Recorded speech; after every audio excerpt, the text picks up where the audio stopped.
Lewis Hamilton just took out his former teammate on lap 1, and somehow he walks away with the biggest championship gain of anyone at Spa.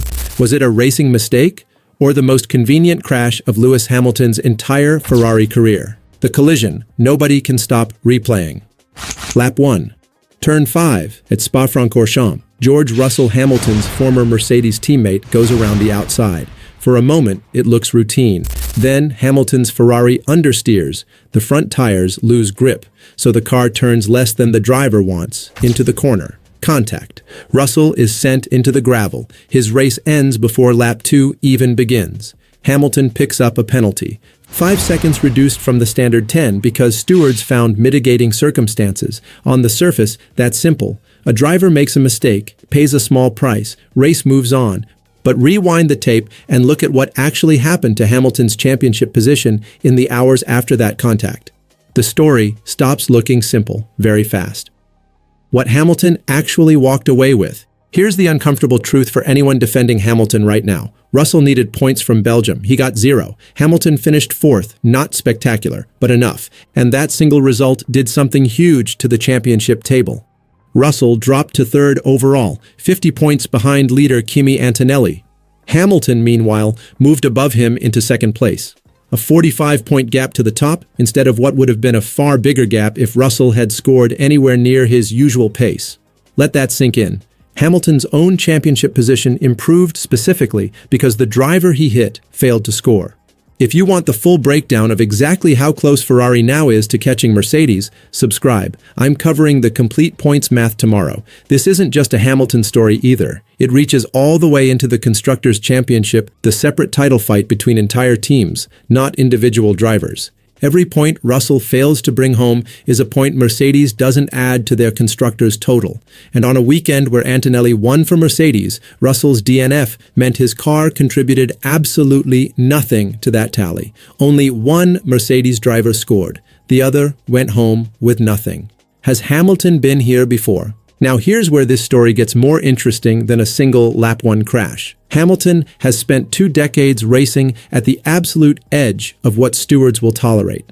That's not an insult. It's the reputation that built 7 world championships. He races into gaps other drivers won't. He defends lines other drivers wouldn't dare hold. And across that career, the pattern has always been the same. Aggressive contact, a small penalty, and Hamilton walks away with the net result still in his favor more often than not. That's not evidence of a plan at Spa. It's evidence of a driving style one where marginal contact has, time and again, worked out mathematically better for Hamilton than it has for the driver on the other side of the collision. Critics call it ruthless racecraft. Fans call it 7-time champion instinct. Either way, the pattern existing at all is why this crash gets read so differently than if it happened to a midfield rookie. So where does this leave the bigger picture?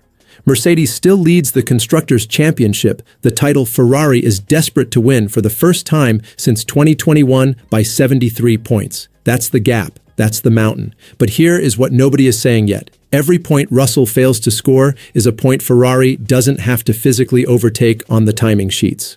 A Hamilton win helps Hamilton's own title fight, obviously. But a Russell DNF quietly does something else entirely. It helps the team around Hamilton close a gap that has nothing to do with his own trophy case.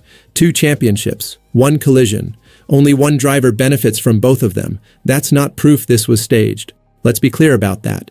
But it is exactly the kind of coincidence that makes a fan base start asking uncomfortable questions about their own driver. And Hamilton, whether he likes it or not, is now the center of that question. But that was just the start.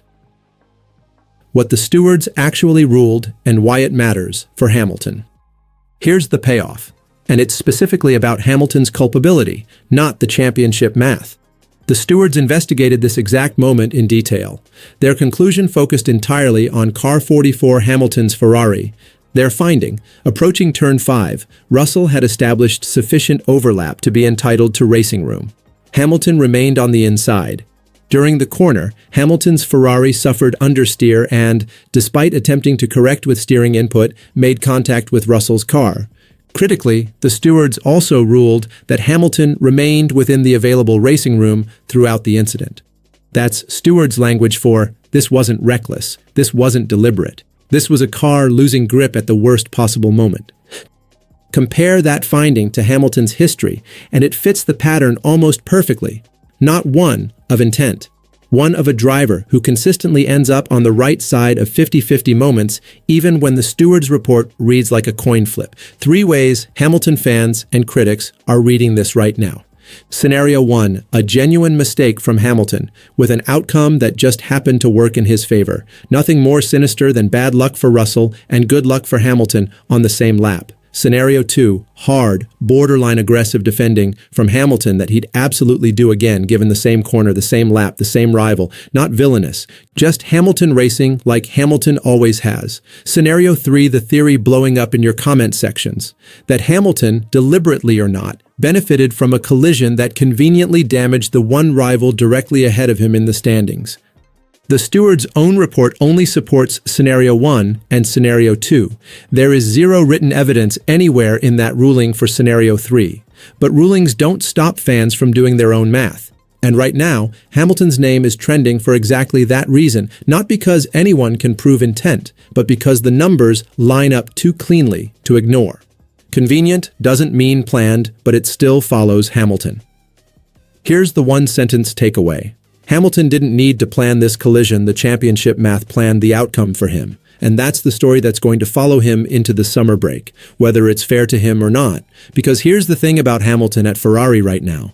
Every result gets magnified. Every penalty gets debated. Every convenient bounce gets a conspiracy theory attached to it within hours. That wasn't true during his early Mercedes years, when he was the sport's biggest name racing for the dominant team.